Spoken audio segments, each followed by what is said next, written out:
Welcome to the Engineer a Career podcast. This is the final episode of 2025, and it's not about me. It's not about, what we've become or what about any particular student or company. It's a reflection on 2025 through the lens of Engineer a Career. And it's what we've witnessed as an organisation, delivered, learned, understood over the last 12 months. 2025 has been the first full calendar year of Engineer a Career. Although we kicked off as an organisation in January 2024, it wasn't really until July 2024 that we announced what we were going to become, and then September when the podcast came out. But from January the 1st this year through to the end of this year, we've been operating on a basis which has been planned out and with a regular drumbeat of content, of connection, and of purpose. So 2025 has been, as you could probably guess, our biggest, busiest and most insightful year to date. A year of events across the UK, conversations with engineers on the podcast and at events, connecting with engineering talent from first year to final year to those who are doing PhDs. A year of listening to education and listening to industry. And a year of momentum, but of clarity. So in this episode, I'm bringing it all together. If you want to understand engineering's future, listen to the people building it and the engineering talent preparing to enter it. So let's begin. This is Conclusions 2025. So similar to my solo that I released, I wanted to pace this out with a bit of structure because there is a lot of information in this. So there's 7 sections we're going to cover. What we delivered in 2025, what engineers told us, what engineering talent told us, what industry showed us, the 5 gaps of 2025, what we believe now, and what this means for 2026. So starting off with what Engineer a Career delivered in 2025, this is fairly easy because it's objective. So starting from the start of the year, so we've released 24 podcast episodes. Now compare that to last year when we released 9.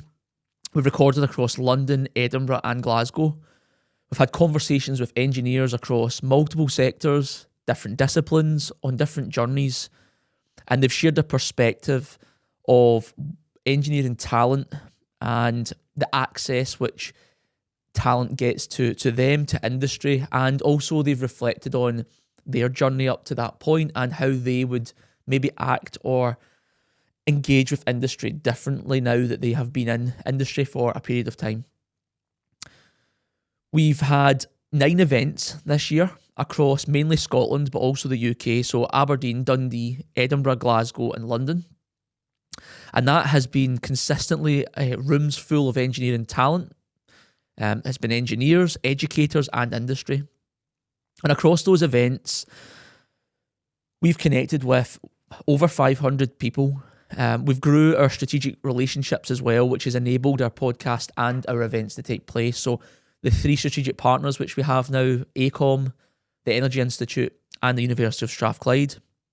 We've worked with 7 different organisations on different projects, and we've built or grew, maybe not built, but grew a national presence month on month. We built the Ambassador Network, which is 15 student ambassadors across 8 universities in Scotland. And they give us real insight, real-time information into what engineering talent is experiencing today and what it's gaining, what it's not gaining, where the gaps are and where the gains are. That's experience and information from talent that's coming from the campuses. And it means that Engineer a Career remains and connects with the best engineering talent.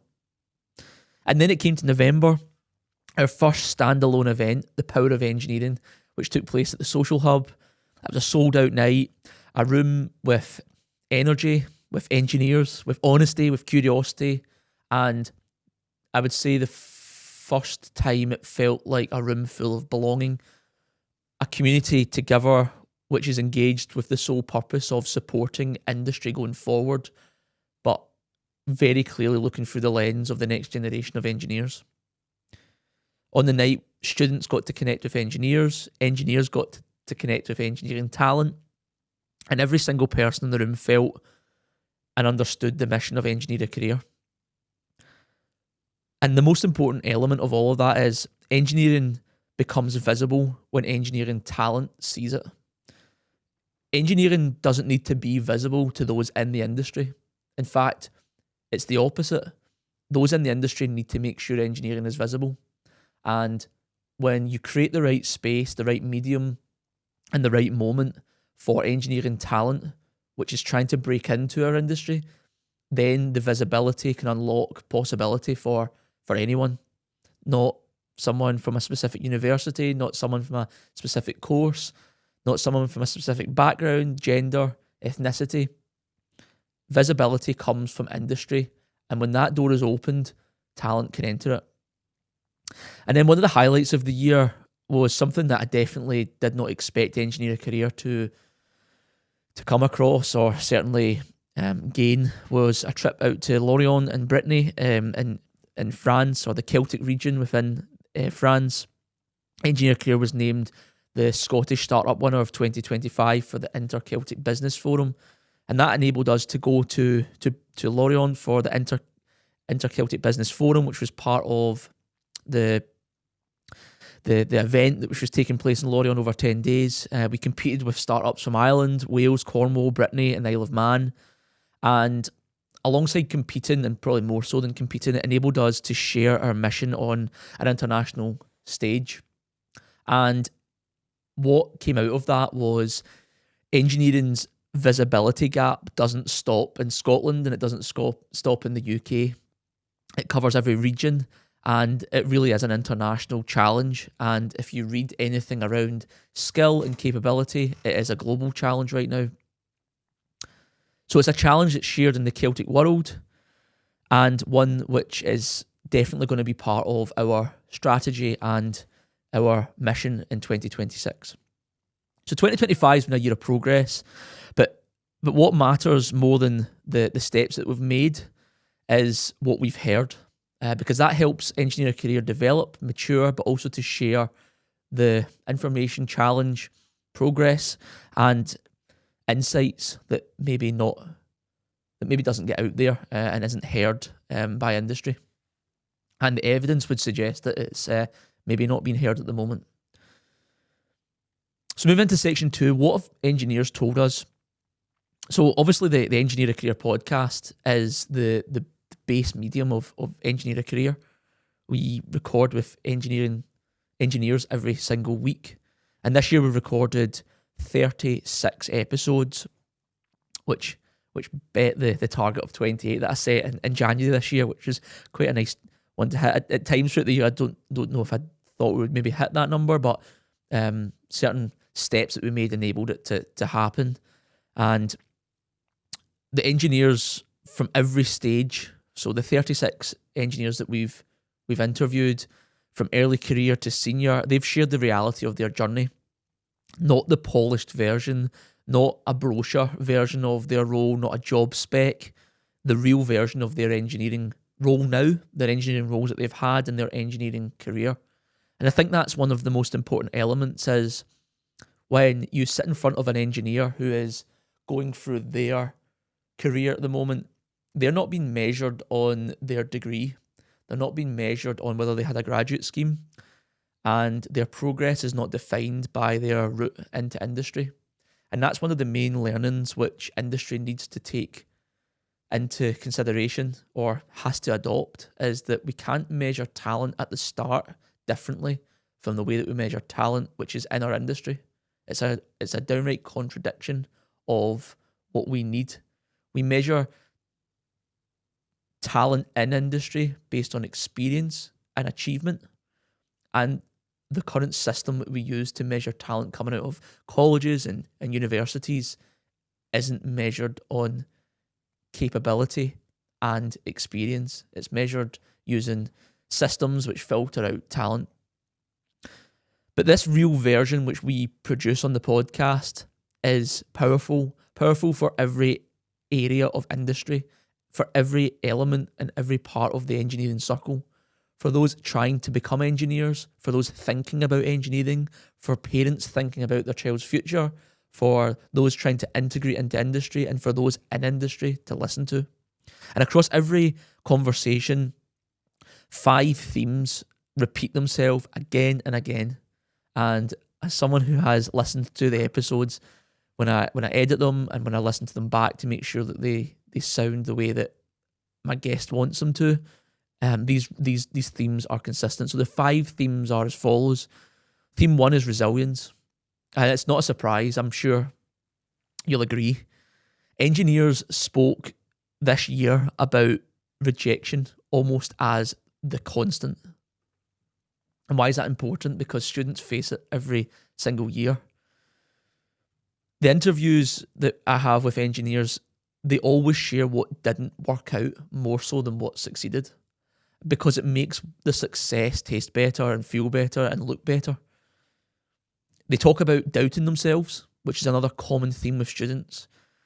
They talk about pressure, not knowing everything at the start, and those who they tapped into and the environments which enabled them to learn.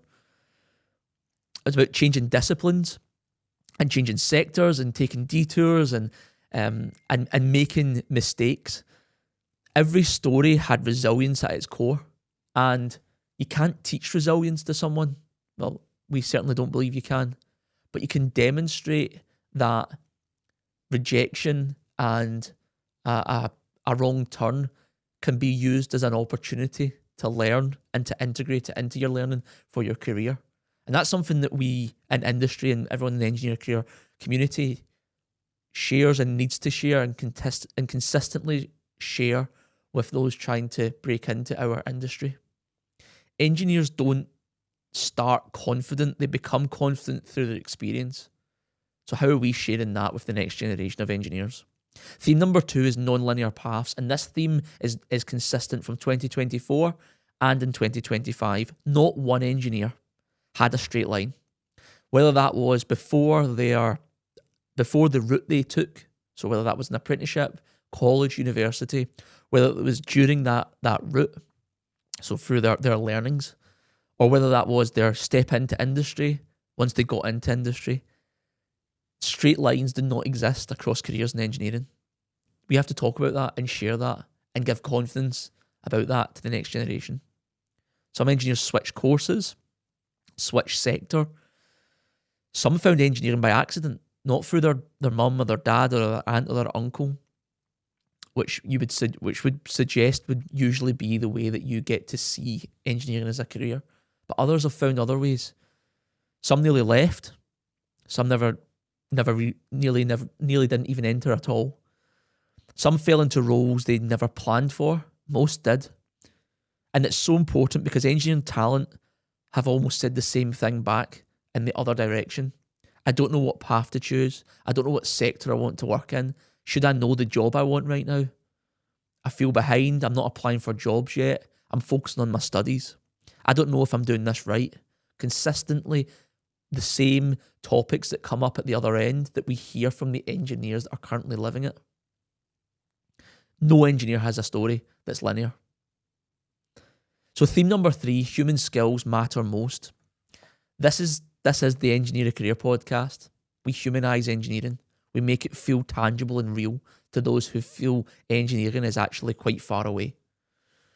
Engineers said this repeatedly throughout their interviews: communication, clarity, teamwork, resilience, as I mentioned, confidence, explaining ideas simply, complex systems simplified, understanding people, asking good questions. There's no such thing as a bad or stupid or silly question.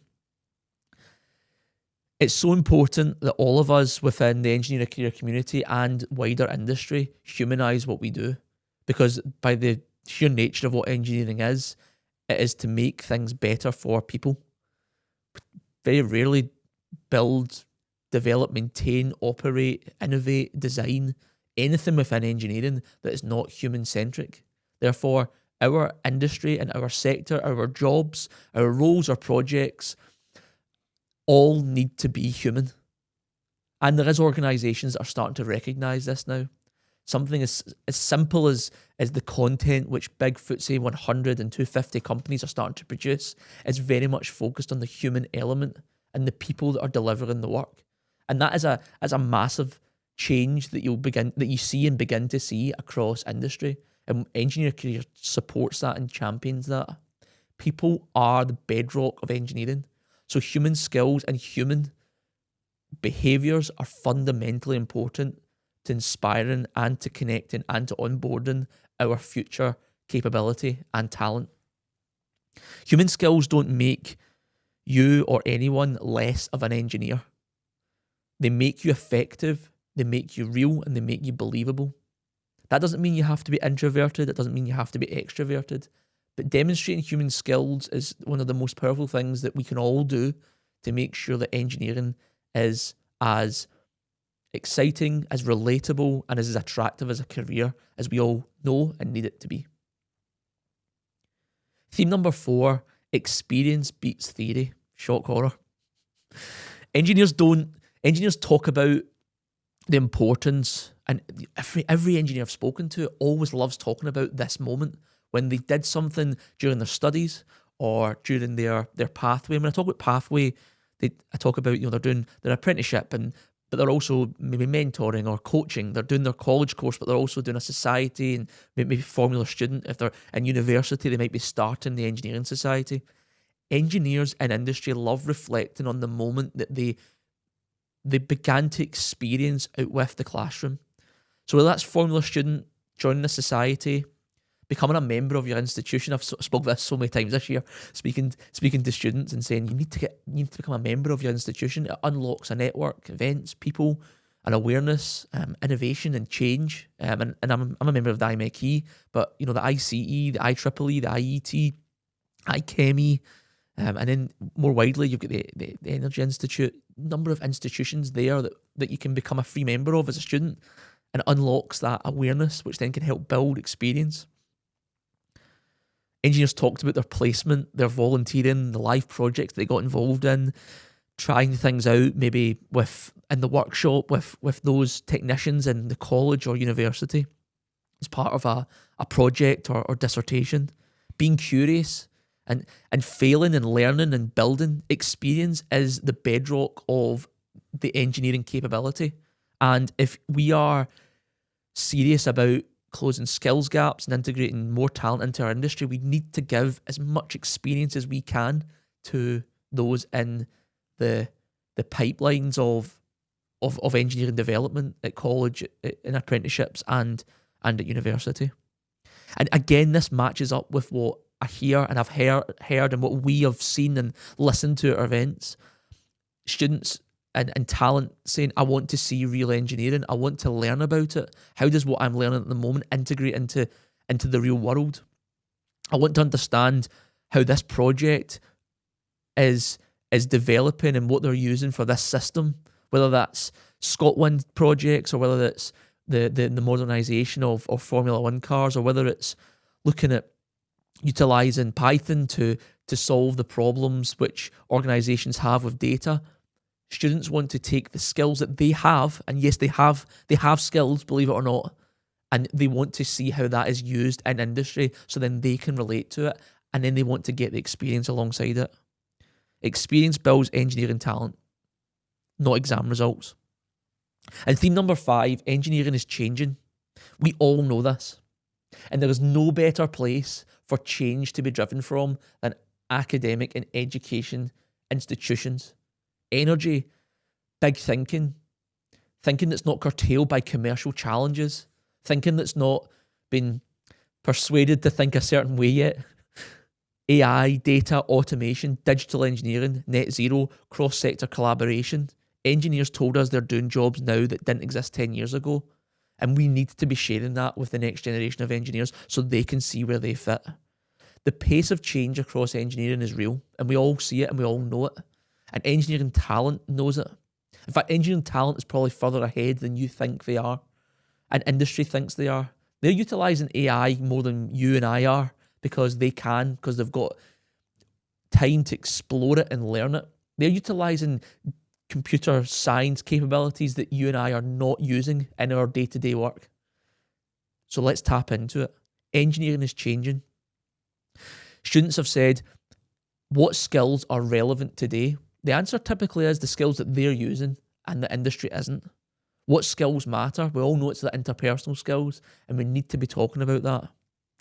And engineers answered consistently, stay curious, be agile, understand the fundamentals, and learn how to collaborate. Be a team member, but also be able to work on your own. Engineering is changing. We all know it. So let's share that and show where students and engineering talent fit into that change. So section number 3 is what engineering talent told us. Now, this could be an episode on its own, and I tried my best to pull this together into a concise summary of what engineering talent has told us and is consistently telling us across all of our mediums. This year, we've connected with more engineering talent than obviously ever before, because it has been our first active 12 months. I don't know how to share the number. I meet with a lot of organisations, trying to do work with them, trying to connect engineering talent with them. And one of the most challenging questions I get is how many students are you dealing with? One of the most frustrating ones is you've only got X thousand followers on LinkedIn, or you've only got this in Instagram and TikTok. We can fill a room with engineering students. We filled a room and had a waiting list at Glasgow University. We filled a room and had a waiting list at the Power of Engineering event in Glasgow. We filled a room at Dundee University. Filling a room is not an issue. I don't think it's important to run around sharing how many people Engineer Career's connecting with. But I'll tell you a statistic. We had 776 people sign up to our events this year. 776. And well over 500 people attended those events. We've had thousands of people engage with our social media, and we've got a student talent network which has hundreds of students on it. And Engineer a Career, the email and Engineer a Career on LinkedIn is inundated almost on a daily basis with questions around work placements, internships, opportunities, questions around support, mentoring, meeting for a coffee to understand what industry is doing. Students engage with Engineer a Career. So not one number can define that, but here is some of the information that we get. So it's whether it's been our events, whether it's been for our student ambassadors, whether it's been on social media, at our workshops, through DMs and conversations, the message here is clear. Engineering talent today is driven. How many people would go out of their way to reach out to understand what industry is doing today through LinkedIn, through DMs? This is a modern world where you can do that on social media, but I don't know if we would all have done that 10, 20 years ago, given the nature of social media now. You can connect with anyone. Young people are reaching out and asking those questions. They're showing they're driven. They're showing they want to learn, and they show they want to connect with industry. Talent is knowledgeable, creative, focused, curious, and ready. Engineering talent today is wanting to challenge the norm and stand up for what they believe in, whether that's earning money, traveling the world, building a sustainable future. Engineering talent today is more aware than any other generation in the past, purely by the nature of the noise and news and social media that we all have access to. I spoke about this in one of the podcasts recently. Engineering students today and young people today will have a better awareness of the energy mix across the world than any other generation in the past. They'll know whether the energy that we're producing is clean and green, or whether it's based off fossil fuels. Whether that's right or wrong is for you to decide. So therefore, if you take that as a knowledgeable base, you then transfer that into defence, transfer that into technologies such as laptops, such as this mic. Engineering talent has the ability to understand systems and be curious better than ever before. And we see that. And engineering talent is ready to integrate into industry and to utilise their capabilities to be part of that, of addressing the challenge across all the sectors. Engineering talent has told us a number of different truths, and I've pasted it out or based it out over 5 different truths. Number one, engineering talent wants clarity. Engineering talent told us, and this is quoted, "I don't know what these roles actually do." So, example, a graduate role goes up for a number of different organisations. All of them read very similarly. How do you pick the organisation you want to work in? What is past the graduate scheme? I don't know what these roles are actually going to do. 2, no one explains each sector to us when we're in industry. No one explains each sector to us when we are at university. What does that mean? I had a conversation with a student when I was in one of the universities this year about why industry isn't coming in and demonstrating and showing the projects that they're working on. Engineering talent wants to see the projects. I say this over and over again. Why not share the engineering challenge with those that are learning the fundamentals of engineering? We all have that ability.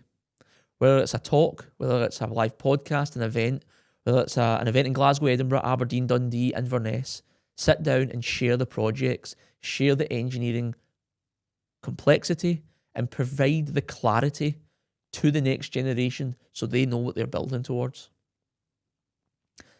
And then what that extends to is, I don't know how to choose what sector I want to work in. Do you blame them?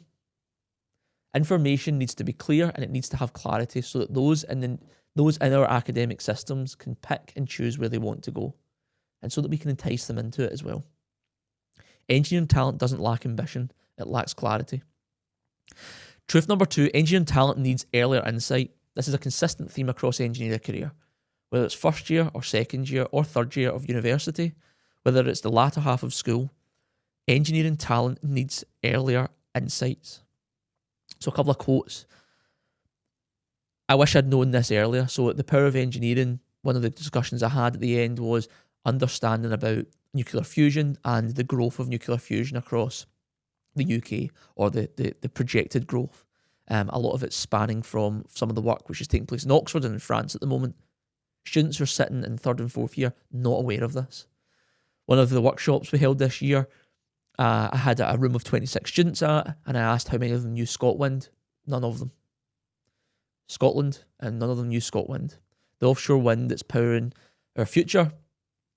That was glaringly obvious that something has to change when it comes to informing and providing the insights which engineering talent need. And the ambassadors that we have confirm this again and again. Early insight to biomedical, chemical, mechanical, electrical, civil is fundamental to help guide and direct engineering talent that's coming through our systems. Truth number 3, engineering talent wants to belong. Engineer career demonstrates this. At every event, when someone admits they struggle with confidence, the whole room and everyone within the room, particularly if they are our students, completely understand it. But then when you start to discuss what that confidence is around, engineering talent as a collective usually understands it and then begins to understand that the confidence they have isn't to do with their own personal situation, it's to do with the awareness that they have of industry. And when we begin to share what they're doing in industry with, and almost joining it with what is happening at their studies and within industry, they begin to build the confidence because they see how it marries up. Belonging creates engineering talent, not job titles. Truth number 4, engineering talent is facing hidden pressure. These are 2 pain points. They're probably not truths, but they are truths. They're pain points as well. And if you follow anything that we do, and I know you do, that you'll see these consistently being spoke about. 2 different names for them. One, scramble season. Engineering graduates who come to the end of their 4th year or 5th year, they're looking for a job and they hit scramble season. They haven't got a graduate role. They've got their degree in their hand and they're desperate to get a job. April to June. And this year we've seen engineering graduates from every university reaching the end of their degree and not having a job lined up. Yet we're talking about skills gaps. And this wasn't a small number. Engineering talent was scrambling for jobs, not graduate schemes, just anything that they could get into. That is a gap and something that we need to close. And then also, even worse, the psychometric filters. This is even worse. In fact, it's almost the step before the scramble season. engaged, experienced, well-prepared engineering talent has told us, I'm getting rejected by assessment set before I even get to an assessment centre. The psychometric tests are filtering me out. I've done 9 months work experience and I can't get to an assessment centre. Who's failing who here? The person that's going to college and university, that's studying, that's passing their exams, that's going out their way to get experience, that's going to events, that's connecting with industry, and we can't even get them into an assessment centre. There's not a skills gap. There's a system gap, and that is evidence of it. The reality is that we do not have a system that integrates talent into our industry. Full stop. That's it. Full stop. Because every graduate that doesn't have a job when they graduate, whether that's starting in September or starting straight away, is a failure of our industry, and we need to change it. Truth number 5, engineering talent cares. This may not come as a shock to you, but if it does, then they do care. Let's be positive here, because this was one of the best insights of 2025. Engineering talent is driven, curious, knowledgeable, creative. They want to learn, they want to contribute, they want to lead. They question the norm. The amount of students this year who have questioned what engineering career is, only for them to then understand it as they've got to the back end of their degree and require the support to get the job. Engineering talent that's now in industry that is actively supporting engineering career because they now see it through the lens of a graduate who is in industry and maybe not in the role that they expected it to be because of the way the job has been described. I've seen across Scotland and the UK and across the Celtic community, this generation, the generation that we have now, cares. They want to work. They want opportunities. They don't see engineering just as a job. They see it as contribution. They see it as the ability to change, the ability to build something new across any sector. And this is the most promising thing that we've learned all year. Engineering talent does care.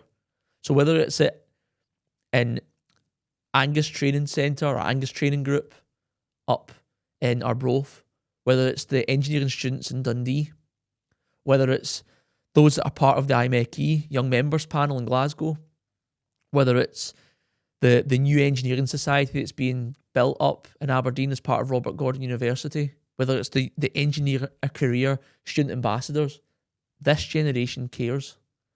And industry needs to recognise that. And we need to care back by creating the pathways, the routes, and the links to the roles that we need to fill. So section number 4, what has industry showed us? I'm not going to go into too much detail on this because I think I cover this in every episode and you'll hear this. Industry revealed a number of different truths, and I'll go through them. Companies struggle to differentiate themselves. Graduate schemes can't be the only pathway. One-off engagement doesn't work. And when I say one-off engagement, we can't engage or try and engage with talent from September to March for our graduate scheme intake and work placement and internship intake and then turn off to the following September. We have to be engaging 12 months a year so that we are continually conveying, sharing and connecting with the next generation of engineers. Retention is a big challenge, and it is as big a challenge as recruitment. And many companies don't yet recognise how broad engineering capability truly is.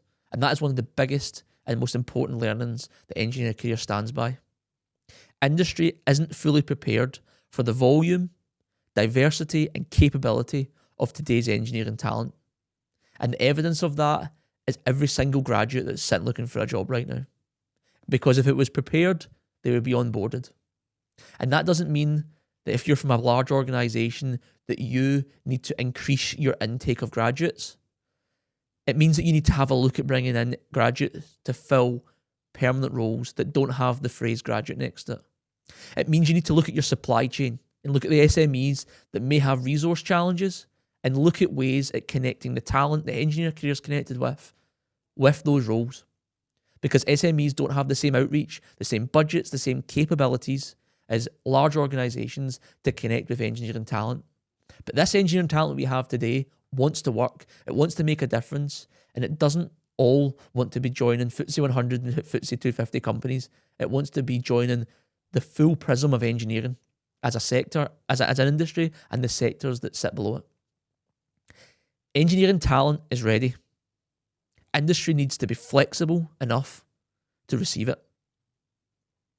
So moving on to section 5, the 5 gaps of 2025, and you'll be surprised there's 5 given the fact I talk about the system gap so much. But when you connect all the voices and all the bits of learning that Engineering Career's done through our events, through the engineers we've spoken to, through industry, the 5 gaps appear very, very clearly. And I have the evidence, the transcripts, I have the polls and data to demonstrate it. Number 1, there's a visibility gap. Number 2, there's a pipeline gap. Number 3, there's a communication gap. Number 4, there's a belonging gap. And number 5, there's a system gap. We need to stop focusing on talent readiness. We need to stop focusing on talent readiness because talent is ready. We need to start focusing on visibility and integration. Every time you utter or think or we believe that the next generation of engineers don't have the interpersonal skills or don't have this or don't have that, we are wasting energy and time on visibility and integration. We need to stop focusing on talent readiness and start focusing on visibility and integration. Engineering talent is talent. Our job is to build the systems that connects talent with opportunity. So moving on to the back end of what is a fun and direct conclusion of 2025. What Engineer Career now believes. After everything we've learned, here is what is going to guide us going forward. And there is consistencies and parallels with what we've built up to this point, but there is some new elements here. Visibility transforms engineering talent. What does that mean? That means events, human connection, face-to-face engagement is the fundamental bedrock of engagement. It's not social media campaigns, it's not podcasts, it's not emails, it's face-to-face engagement. Earlier exposure matters. I've covered it already. Whether it's the final years of school, whether it's college, whether it's first and second year of university, early engagement is fundamental. Paint the picture, create the pathway, and show the opportunity. Stories bridge the gap. Every engineer shares a story which becomes relatable to an engineer of the future. And that engineer of the future then creates their story, which then creates a relatability for the next generation. Belonging shapes pathways. Engineer Career's got 15 student ambassadors who belong to Engineer Career.